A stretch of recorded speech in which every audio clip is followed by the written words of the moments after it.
Hello there, my name is Valerie White Williams and I'm a voice teacher and a vocal coach for Vocal Splendor Studios. Today I'm doing another reaction video, and this time this is a reaction that I was requested by. He said, "You'll thank me later." Yes, it is Beth Hart and Joe Bonamassa. I hope I'm saying that right. And they are performing I'd Rather Go Blind live in Amsterdam. So let's have a listen. Oh, but before we do that, make sure you subscribe and click on the bell so you get notified of all of my uploads. All right, let's go.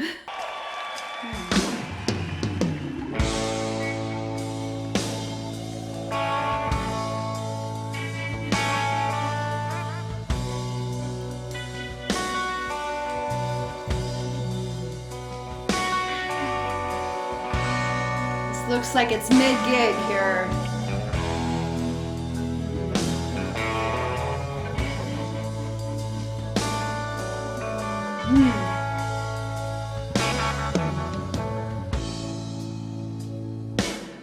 Something told me that it was over, baby, yeah.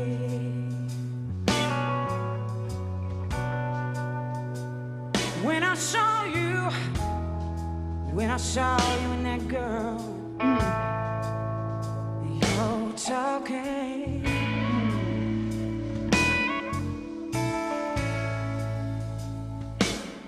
Something deep down in my soul said, go on and cry, girl. When I saw you and that same person in yours was walking by. Okay, I'm gonna take a pause. This is really cool, and this tempo, you think that slow tempos are easy, but they're not. Notice all the space the band is putting in, and slight little riffs, lots of space. Lots what I call negative space. Everybody's in it. And having that tempo, the slowness, is easier than you think. And yeah, I think this is kind of mid-gig. It's like in the middle of it, everybody's feeling hot and sweaty, and this is going to be super cool. So keep going. And I'd rather Raspy. be a blind girl, baby,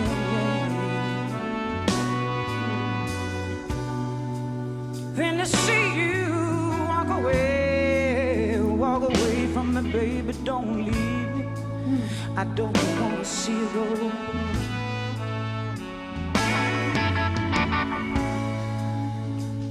Cause you see, I love you so much. I don't wanna watch you leave me. Don't wanna watch you leave me, baby.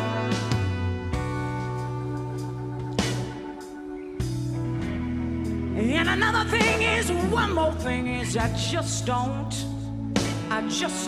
wanna be free. I'm scared to be by myself. I relate. I was just sitting here thinking, Yes. about your sweet kiss and your warm embrace. Your warm embrace.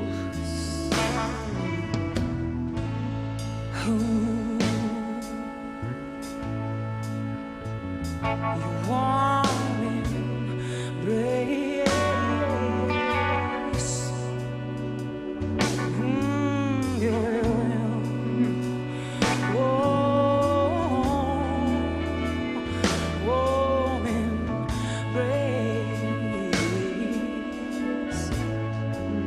Ooh, this is so understated. The horns, horns are loud normally, but they're just really the subtleness hanging in there. this is a blues. We're doing, you know, the 12-bar blues, and the, you know, everybody's, you know, few little riffs coming in. It's really subtle, really tasty, and because it's all about supporting Beth and her kind of improvisation. It's not really improvised, but she's really doing some of that, you know, back phrasing and really against the beat. Yeah, and she's so in the moment. You can see in her eyes that she's experiencing this lyric. You have to be there. You have to go there. You know, even when you're on stage, it's kind of this, you feel yourself on stage, but you have to be there in that moment. Yeah, and talk about rasp. She's got it. When I looked down in the glass that I held to my lips, and I saw the reflection of the tears rolling down my face, that's when I knew I loved you and I couldn't do without you, and I'd rather be a blind girl. Baby, baby, baby, baby, baby, baby, baby, baby, and oh, baby,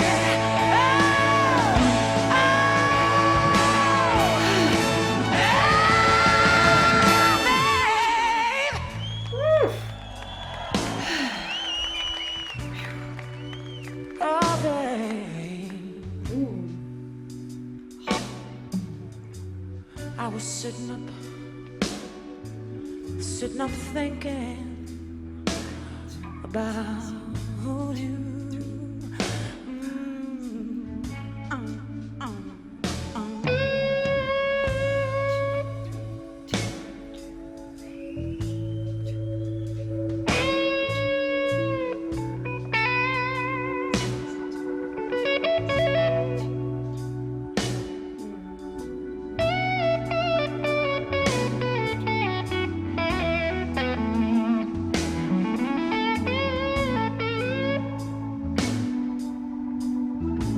Subtle, tasty.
I said, I don't want to see you leave.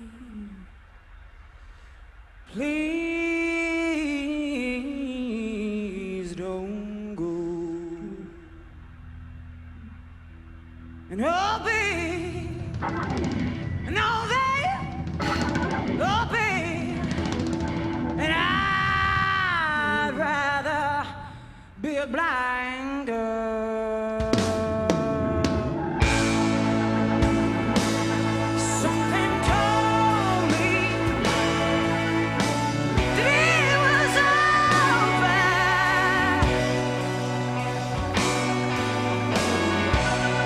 When I saw you and that girl, and y'all were talking.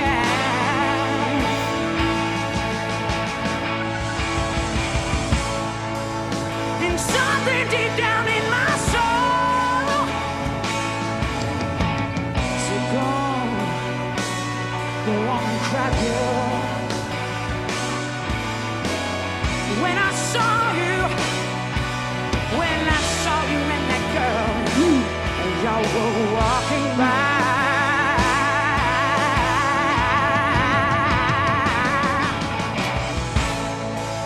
And I'd rather go blind. I'd rather go blind. I'd rather go blind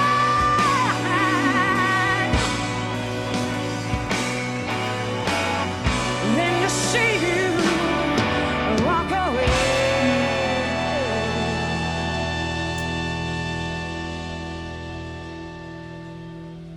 Don't walk away, 'cause I'd rather go blind.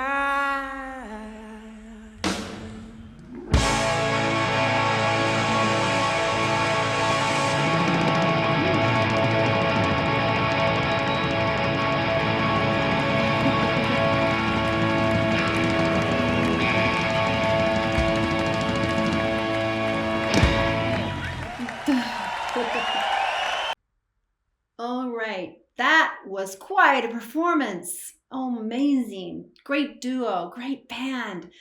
And they make it sound so easy. I mean, I know you know I'm a vocal coach, but I've played in lots of bands, jazz bands in college, jazz groups. I played keyboards, I played rock bands. Yeah, but like I said, that tempo is really hard. Now that was interesting because it was definitely blues, but it had that 6/8. I was trying to figure out the time signature. 1, 2, 3, 4, 5, 6. 1, 2, 3, 4, 5, 6. And to be honest, a lot of my piano students really struggle with the triplet meter. It's just not done in the contemporary music right now, which is really sad because that's such a great groove. It's such a great groove, and there's so much space to solo. And that guitarist, oh my goodness, he was amazing. They all were. And because that's a lot of subtlety, you know, that kind of groove, it's really slow. You need to leave a lot of space so the guitarist could do their thing. And then Beth, oh my gosh, she just wore her heart on her sleeve there, so in it. You could just feel like I've lived this experience where the person I love is off with someone else, and it's like, I don't know if I can handle this. In fact, I didn't even know this song. I thought it was the Etta James version, but no, it was this other song, which is really, really cool. And her voice reminds me of Janis Joplin. I mean, naturally, you know, control of that rasp. I mean, she doesn't use it all the time, but she has a lot of control of when to bring it out.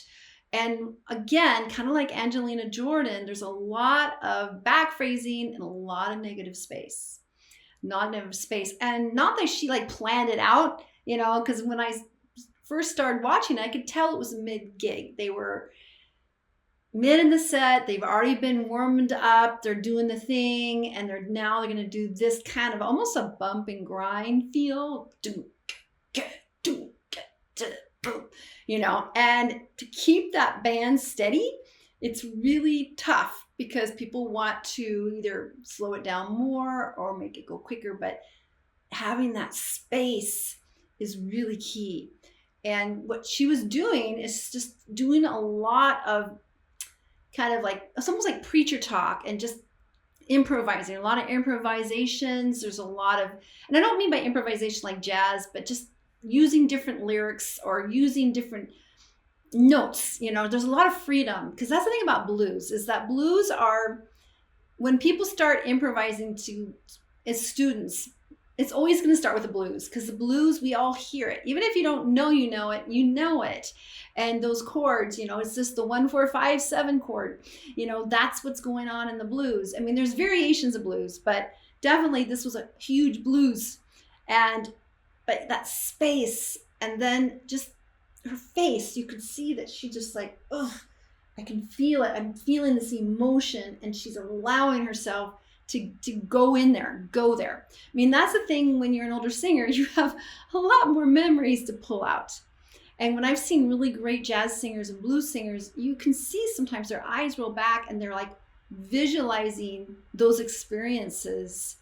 And it's almost like time traveling.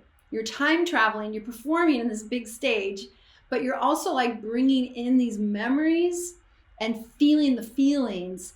And then you're gonna jump in and do things that on the moment, on the fly. I'm sure that this is the way she sang it that night. The next night she probably sang it differently, because that's how the blues are. I mean, the horn people are doing arrangements, that's for sure, you know, because that horns have to have the charts, you know, and they'll come in various courses. But for her, it's what she was feeling at that moment. And then tomorrow, there would be a different version of it, because she was going to feel it in that moment. And yeah, what a voice, what a testament. I mean, she just has that thicker sound and a little bit of that rasp again that she had control of, and she could do these riffs. And you just look at her face when she's singing, and you can just, you know, I didn't freeze frame it, but I could, and you could just see the angst. The angst of it is really intense. So thank you so much. I'm sorry I can't remember anyone's names. That's normal for me. Names are like so hard. But thank you for bringing me the attention of this particular performance. It was really great. It just reminds me of old school blues that's still happening. But and here's the thing about the blues. It's the foundation of rock music, just saying.